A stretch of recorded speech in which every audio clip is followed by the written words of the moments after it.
날아가는 새를 보면서 새처럼 날고 싶다는 생각을 가끔 합니다. 그런데 새는 어떻게 날 수 있을까요? 하늘을 나는 새는 뼈 자체가 가볍습니다. 뼛속이 골수가 아닌 공기로 채워져 있습니다.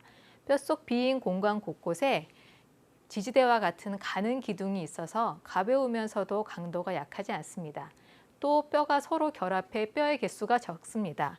앞발목, 앞발허리뼈, 뒷발목, 뒷발허리뼈, 정강 뒷발목뼈라는 이름처럼 손목과 발목을 이루는 뼈들이 서로 융합되어 있습니다.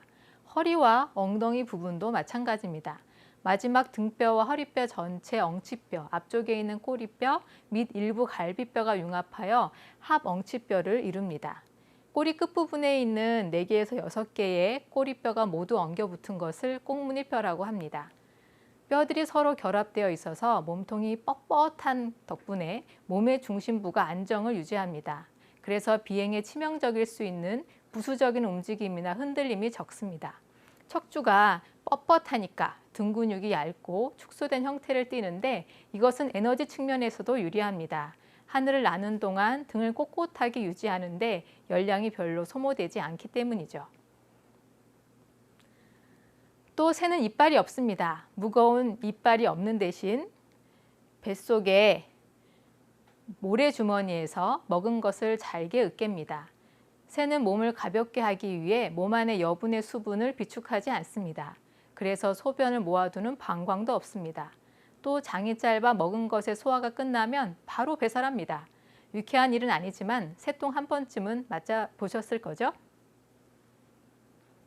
걷는 것보다 뛰는 게 힘듭니다. 그럼 나는 건 얼마나 더 힘들까요? 하늘을 나는 것은 높은 대사를 요구합니다. 산소가 엄청 필요한 거죠. 그래서 새는 다른 어떤 육상 동물보다 효율적인 호흡기를 가지고 있습니다.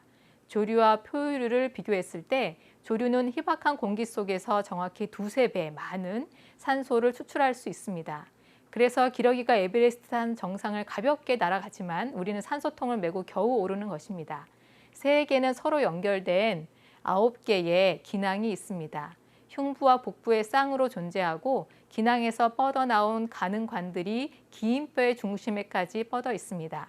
그림에서 보듯 기낭들은 폐와 연결되어 있는데 숨을 들이마실 때와 내쉴 때 모두 폐를 거칩니다. 우리는 들이마시고 내쉬는 한 번의 호흡에 한 번의 폐를 거치지만 새들은 한 번의 호흡에 2번 폐를 거치는 겁니다. 그러니 조류가 포유류보다 2~3배 많은 산소를 추출할 수 있는 거죠. 또 기낭은 체열을 낮추는 역할도 맡습니다. 새는 깃털로 둘려 있습니다. 우리로 치자면 이 날씨에 오리털 점퍼를 입고 뛰는 거라고 할 수 있습니다. 상상만 해도 덥죠. 그런데 새는 깃털을 두르고 연신 날개짓을 하는데도 체온 조절에 별다른 문제가 없습니다. 기낭과 연결된 가는 관이 뼈와 조직 사이로 뻗어 있고 이 속에서 공기가 계속 흐르기 때문에 체열을 손쉽게 낮출 수 있습니다. 몸속에 에어컨이 켜져 있는 셈입니다. 새는 탄력 있게 살짝 휘는 이런 차골을 가지고 있습니다. 차골의 V자 아랫부분이 흉골의 한 끝과 이어지고 양쪽으로 벌어진 윗부분은 어깨에 이릅니다. 새가 날개를 내리면 차골이 이렇게 휘어지고 날개를 올리면 용철같이 원래대로 돌아갑니다. 이런 움직임은 기낭의 역할과도 연동됩니다. 차골의 휘는 성질이 새가 나는 동안 기낭을 확대하거나 축소해서 공기의 순환을 촉진하는 것입니다. 힘찬 날개짓을 위해서는 많은 근육이 필요하고 또 근육이 붙을 자리가 있어야 합니다.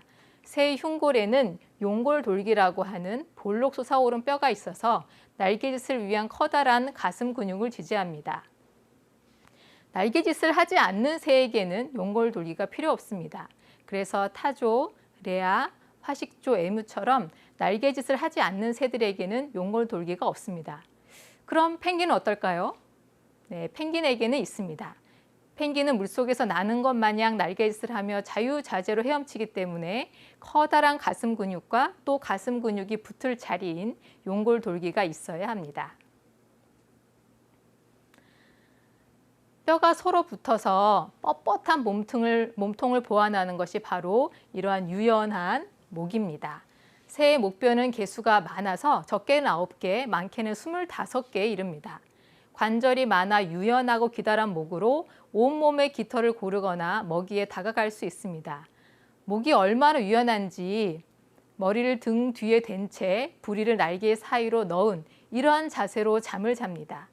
또 유연하고 긴 목은 하늘을 나는 동안 몸의 나머지 부분이 움직여도 머리가 안정한 상태를 유지하도록 해줍니다. 새의 넓적다리뼈는 자연 상태에서 지면과 거의 수평을 이룹니다. 그래서 걷거나 뛰거나 똑바로 서 있을 때 무릎이 거의 영구적으로 구부러진 상태입니다. 흉골과 가슴 근육이 커서 몸무게의 대부분이 앞으로 쏠리는데 지면과 수평을 이룬 넓적다리뼈가 다리의 아랫부분을 앞쪽으로 이동시켜서 발이 내장과 가슴 아랫부분에 그 무게의 아랫부분에 위치하도록 합니다.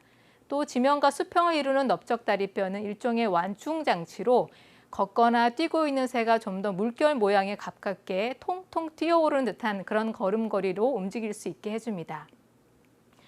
차골, 용골돌기, 하엉치뼈, 꽁무니뼈는 앞에 살펴보았고 반다령 손목뼈, 구멍 뚫린 관골구, 후굴된 골반, 또 뒷발목 속 관절은 다른 영상에서 다루도록 하겠습니다. 새를 새라고 한눈에 알아보게 하는 것이 바로 깃털입니다. 주변에서 지저귀는 작은 새들은 보통 2,000개에서 4,000개의 깃털을 가지고 있습니다. 덩치가 큰 고니는 25,000개 이상의 깃털을 가지고 있습니다. 새의 몸을 둘러싼 다양하고 수많은 깃털 중에 진정한 날개다운 구조를 지니는 것은 겨우 수십 개밖에 되지 않는 비행깃털입니다. 깃대 양옆으로 깃가지가 뻗어 있고 한 깃가지의 각 면에는 600개 정도의 작은 깃가지가 뻗어나가 옆에 다른 작은 깃가지들과 겹쳐져서 기판을 이룹니다. 비행깃털은 깃대를 기준으로 기판의 길이가 비대칭인데 각 기판의 끝으로 갈수록 점점 더 가늘어집니다. 새가 날 때 바람을 맞는 부분은 짧은 기판이고 긴 기판은 아래를 향합니다.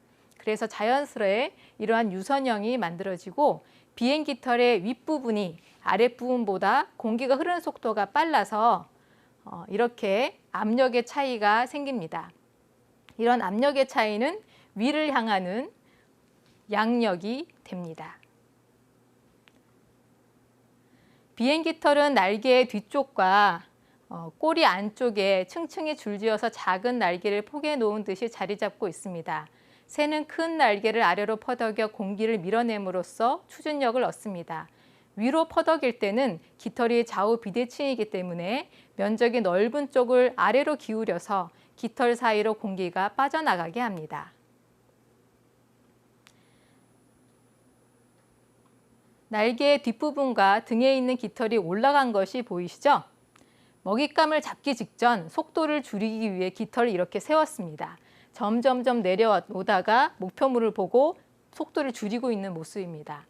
깃털은 피부에 깊숙이 부착되어 있는데 깊게 뿌리 내린 깃털 자루와 연결된 특수한 감각신경과 근육으로 깃털 하나하나를 우리가 손가락 움직이듯 민첩하게 움직일 수 있습니다. 날개 기편이 있는 새들은 날개 기편을 들어올려 공기가 슬랫을 통과하도록 합니다.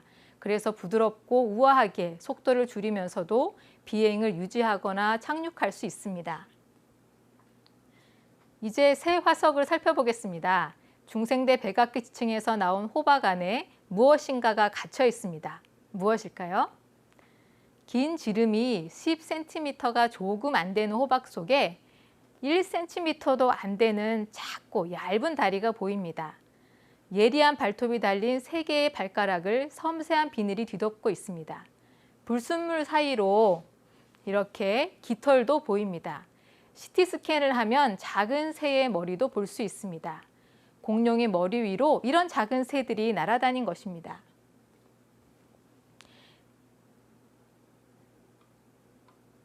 헤스페로니스는 잠수하는 물새인데 공룡과 함께 종종 발견됩니다.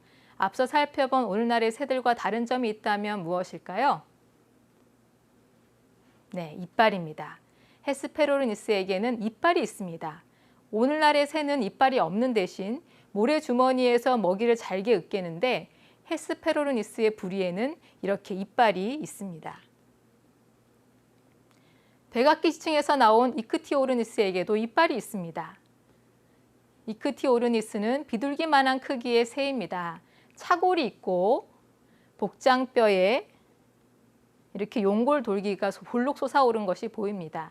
용골돌기가 크게 발달한 것을 볼 때 아주 큰 가슴근을 가졌었고 또 잘 나는 새였습니다. 하멍치뼈와 꽁무니뼈도 있습니다. 오늘날의 새와 비교했을 때 이빨 말고는 차이가 없죠. 야노르니스는 작은 닭 정도 크기의 새화석입니다. 야노르니스에게도 이렇게 이빨이 있습니다. 윗턱에 10개, 아래턱에 20개의 이빨이 돋아 있습니다. 지베이니아도 중생대 백악기층에서 나온 아주 작은 새화석입니다. 이빨이 있고 2개의 앞발톱을 가졌습니다. 또 오늘날의 새처럼 말단 척추뼈가 융합되어서 꽁무니뼈를 이루고 차골이 잘 발달해 있습니다. 백악기층에서 작은 새화석들이 많이 나옵니다. 카타요르니스도 자그마한 새화석입니다. 이빨이 있고 2개의 앞발톱으로 나뭇가지를 붙들 수 있었습니다. 날개에서 뚜렷한 비대칭성을 가진 비행깃털을 볼 수 있습니다.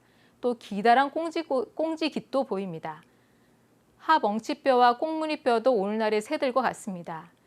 유연한 차골을 가졌고 손목을 이루는 융합된 뼈인 앞발목, 앞발허리뼈도 볼 수 있습니다. 롱깁테릭스가 멸치같이 작은 물고기들과 함께 묻혀 있습니다. 깃털이 꽤 긴 것을 볼 수 있습니다. 이 깃털에서도 비대칭성이 보입니다. 롱깁테릭스도 이빨을 가졌는데 부리 앞에만 몇 개의 이빨이 있습니다. 앞발톱은 3개이고 꽁무니뼈를 가지고 있습니다. 목걸이를 차고 있는 것처럼 꽤 큰 차골이 가슴 윗부분에 보입니다. 공자새도 백악기층에서 발견되었습니다. 공자, 맹자, 순자 할 때 그 공자에서 유래한 이름입니다. 공자새는 오늘날의 새처럼 이빨이 없습니다. 커다란 앞발톱이 3개가 있고 하멍치뼈와 꽁무니뼈가 발달했습니다. 비대칭성이 분명한 비행깃털을 날개에서 볼 수 있습니다. 깃털을 곱게 접고 있는 모습이 마치 살아있는 것 같습니다. 화산재와 물이 결합한 걸쭉한 진흙으로 생매장되어서 깃털의 모양이 이렇게 그대로 남아 있습니다. 하나의 돌판 위에 3마리의 공자새가 보입니다. 1번 공자새는 꽁지깃이 이렇게 짧은 꽁지깃을 가지고 있는데요. 3번 공자새는 꽁지깃이 깁니다. 왜 이런 차이가 날까요? 네, 암수의 차이입니다. 오늘날의 새들처럼 꽁지깃이 긴 것은 수컷이고 짧은 것은 암컷입니다. 백악기층에서 발견된 여러 새화석에서 2개 혹은 3개의 앞발톱을 볼 수 있습니다. 오늘날의 새들은 앞발톱이 없거나 있어도 거의 사용하지 않습니다. 그런데 유일하게 앞발톱을 잘 사용하는 새가 있습니다. 바로 호아친의 새끼입니다. 호아친은 일반적으로 소화하기 어려운 질긴 나뭇잎을 먹습니다. 새의 식도에는 소낭이라는 주머니가 있어서 잠시 음식물을 보관하는 공간으로 활용되는데 호아친의 소낭은 꽤 커서 많은 양의 나뭇잎을 저장하고 또 소화합니다. 다 자란 호아친은 나뭇잎을 잔뜩 먹어 무거워진 소낭 부분을 나뭇가지에 걸치고 앉아 소화합니다. 새끼 호아친의 날개에는 제1지와 제2지가 노출되어 있고 날카로운 앞발톱이 있습니다. 이 새끼 호아친이 나뭇가지를 타고 올라갈 때 원숭이처럼 이러한 앞발톱을 사용합니다. 생후 3주가 지나면 앞발톱은 사라집니다. 2개의 작은 앞발톱으로는 더 이상 나무를 기어 오를 수 없을 만큼 이미 커져 버렸습니다. 그런데 공자새, 카타요르니스, 지베이니와 같은 새들은 아주 크게 발달한 큰 앞발톱을 가지고 있습니다. 이러한 새들은 나무에서 생활하며 이 앞발톱으로 새끼 호아친처럼 나무를 타기도 하는 그러한 새였을 것입니다. 시조새는 슈퍼스타급 화석입니다. 시조새 화석을 실제로 보면 2가지에 놀랍니다. 하나는 시조새의 의외로 작은 크기이고 다른 하나는 깃털의 우아함입니다. 그 대단한 시조새라고들 하니까 프테라노돈 같은 거대한 몸집을 상상했다가 까치 정도 되는 작은 크기를 보면 뭐야 그냥 새였네 라는 생각이 들게 됩니다. 목은 아치형을 그리고 두 날개를 활짝 펴고 있습니다. 활짝 펼쳐진 깃털은 위로 둥글게 곡선 모양을 그립니다. 깃털을 가까이에서 보면 비대칭성이 뚜렷한 비행 깃털입니다. 까치의 깃털과 별반 차이가 없습니다. 비행 깃털은 앞날개뿐 아니라 꼬리와 뒷다리 주위에서도 볼 수 있습니다. 다시 말해 앞날개 2개, 뒷날개 2개, 꼬리 날개까지 총 5개의 날개를 가진 것입니다. 시조새는 5개의 날개를 이용해 활공하듯 날았을 것입니다. 부지런한 날개짓으로 하늘을 나는 새는 날개짓을 돕는 차골과 더불어 커다란 가슴 근육이 붙어 있을 자리인 용골 돌기가 있지만 5개의 날개로 나무와 나무 사이를 활공하는 새는 차골은 있지만 가슴 근육이 그렇게까지 클 필요가 없어서 용골 돌기가 발달하지 않았습니다. 시조새는 큰 앞발톱을 이용해 나뭇가지를 붙드는 것뿐만 아니라 나무를 타기도 했을 것입니다. 또 뒷발의 엄지발가락이 거의 완전히 뒤를 향해 있어서 다른 발가락들과 만날 수 없었고 나뭇가지를 움켜쥐거나 올라앉기에 적합했습니다. 뼈로 된 긴 꼬리는 활공할 때는 방향타이고 또 나무 위에서는 균형을 잡아주는 무게추였습니다. 뼈로 된 긴 꼬리를 움직이기 위해 합 엄측뼈가 흔적적으로 느슨하게 발달하여 몸체가 비교적 유연했습니다. 그런데 비행 시에는 등과 허리의 유연함이 오히려 불리할 수 있습니다. 비행의 안정성이 깨지기 때문이죠. 대신 하복부에 복늑골이 있습니다. 복늑골은 몸이 구부러지지 않도록 하여 비행 시에 몸체를 꼿꼿하게 유지하였고 복늑골 사이의 부피 변화로 공기 주머니를 펌프질하였습니다. 글라이더처럼 활공하는 시조새는 활발하게 날개짓을 하지는 않았기 때문에 날개짓의 펌프질을 대신해서 복늑골의 부피 변화가 공기 주머니로 공기를 펌프질하는 데 입조했을 것입니다. 미크라토르도 이빨과 앞발톱을 가졌고 앞날개와 꼬리 날개뿐 아니라 뒷날개에서 비행 깃털을 볼 수 있습니다.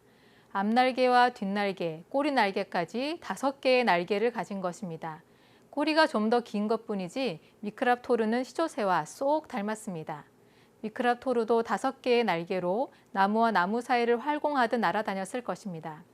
활공하는 새니까 차골은 있지만 용골 돌기가 발달하지 않았고 뼈로 된 긴 꼬리뼈는 방향타이자 무게추였습니다. 뼈로 된 긴 꼬리를 움직이기 위해 느슨하고 흔적적인 합 엉치뼈가 있고 등과 허리가 유연한 대신 복늑골이 발달하여 비행 시의 몸체를 견고하게 유지하였습니다. 미크랍토르가 날개를 접고 앉아있는 듯한 화석입니다. 깃털이 곱게 비껴진 것처럼 잘 정리되어 있습니다. 미크랍토르는 어떤 색의 깃털을 가졌을까요? 저 긴 꼬리의 깃털은 과연 어떤 색이었을까요? 깃털은 표면 모양의 돌에 프린트된 상태에서 화석으로 남습니다. 진흙처럼 입자가 고운 토양에서는 깃털색을 나타내는 미세한 구조까지 고스란히 찍히는 경우가 종종 있습니다. 이 구조를 멜라노솜이라 하는데 멜라노솜의 크기와 형태에 따라서 다른 색으로 발색합니다. 멜라노솜을 분석한 결과 미크랍토르는 까마귀처럼 온몸이 거의 까만색이었습니다. 윤이 나는 까만 깃털을 활짝 펴고 글라이더처럼 나무에서 나무로 활강하며 뼈로 된 꼬리를 움직여서 방향을 틀었을 것입니다. 안키오르니스는 시조새보다 더 밑에 있는 지층에서 발견된 화석입니다. 몸통에 솜털 같은 깃털이 있고 날개와 다리에 비대칭인 뚜렷한 비행 깃털이 있습니다. 전체 길이가 겨우 34cm밖에 되지 않는데 꼬리가 절반을 차지합니다. 자그마한 안키오르니스도 앞날개 그리고 뒷날개, 뼈로 된 꼬리에 있는 날개까지 5개의 날개를 이용해 활공하듯 날았을 것입니다. 날개짓이 아닌 활공하는 다른 화석 새들처럼 안키오르니스에게도 용골 돌기가 없습니다. 뼈로 된 긴 꼬리를 움직이기 위해 느슨하고 흔적적인 합 엉측뼈가 있고 등과 허리가 유연한 대신 복늑골이 발달해서 비행 시의 몸체를 견고하게 유지하였습니다. 안키오리니스의 깃털에서도 멜라노솜을 찾아내 깃털색을 알 수 있습니다. 안키오리니스의 흰색과 검은색의 극명한 줄무늬 깃털이 이렇게 있었고 불타는 듯 빨간 볕이 정수리에 달려 있습니다. 깃털색을 복원한 그림을 보면 붉은 머리에 까만 깃털을 가진 까막 딱따구리를 쏙 빼닮았습니다. 지금까지 새 화석을 살펴보았습니다. 오늘날의 새는 꼬리끝이 꽁무니뼈이고 뼈로 된 긴 꼬리를 가진 것은 없습니다. 그런데 옛날에는 뼈로 된 긴 꼬리에 비행깃털을 달고 또 양쪽 다리에도 비행깃털을 달아서 총 5개의 날개로 활공하는 새가 있었습니다. 오늘날 하늘을 나는 새들은 날개짓을 위한 커다란 가슴근이 부착될 용골 돌기를 가지고 있지만 5개의 날개로 활공을 했던 옛날 새들은 날개짓을 그렇게 부지런히 할 필요가 없었으니 큰 가슴 근육이 없었고 따라서 용골 돌기가 없어도 활공하는 데 문제가 없었습니다. 오늘날의 새들은 앞발톱이 없거나 거의 사용하지 않는데 옛날 새들은 잘 발달한 큰 앞발톱을 가졌습니다. 또 오늘날의 새들은 모두 이빨이 없습니다. 이빨을 대신해 근육으로 된 모래주머니에서 잘게 붙습니다. 이빨의 무게는 없지만 모래주머니의 근육이 그만큼 무겁습니다. 그렇더라도 무게를 몸의 중심 쪽으로 중심시켜서 비행에 더욱 유리합니다. 부리로 이것저것을 쪼고 잡아채며 사냥을 해도 이빨 같은 약한 부분이 없어서 깨질 염려가 없습니다. 오늘날의 새들은 이빨이 없는 부리로 잡식이나 육식을 합니다. 그런데 옛날 새들은 부리에 이빨이 없기도 하고 있기도 합니다. 옛날 새들은 빠른 비행과 사냥이 오히려 불리한 이빨을 가졌습니다. 이빨 없는 부리가 잡식과 육식 사냥에 적합하다면 이빨이 있는 부리는 무엇에 적합할까요? 초식이 아닐까요? 옛날 새들은 이빨로 풀을 잘라 먹었을 것입니다. 옛날 새들에게 있는 커다란 앞발톱으로 나뭇가지를 잡고 부리에 있는 이빨로 식물을 잘라 먹었을 것입니다. 오늘날의 새는 옛날 새에 비해 뭔가 없습니다. 이빨도 큰 앞발톱도 뼈로 된 긴 꼬리도 5개의 날개도 없습니다. 옛날 새들은 지금보다 훨씬 다양한 모습으로 하늘을 날았습니다. 새들은 다양한 모습으로 종류대로 지음을 받았습니다.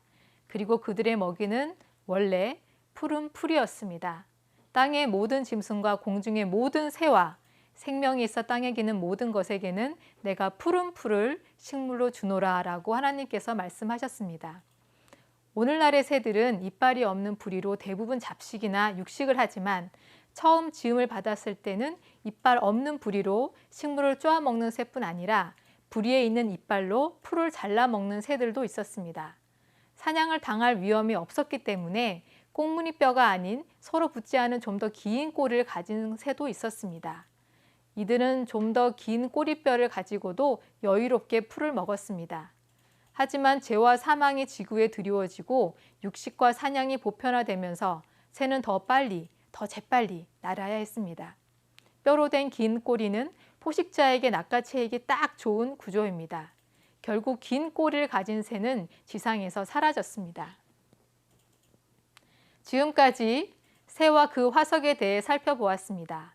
다음 시간에는 파충류 포유류와 그 화석을 통해 얼마나 다양하고 경이로운 생명체들이 이 땅 위에 바글거렸었는지 알아보도록 하겠습니다. 지금까지 시청해 주셔서 감사합니다.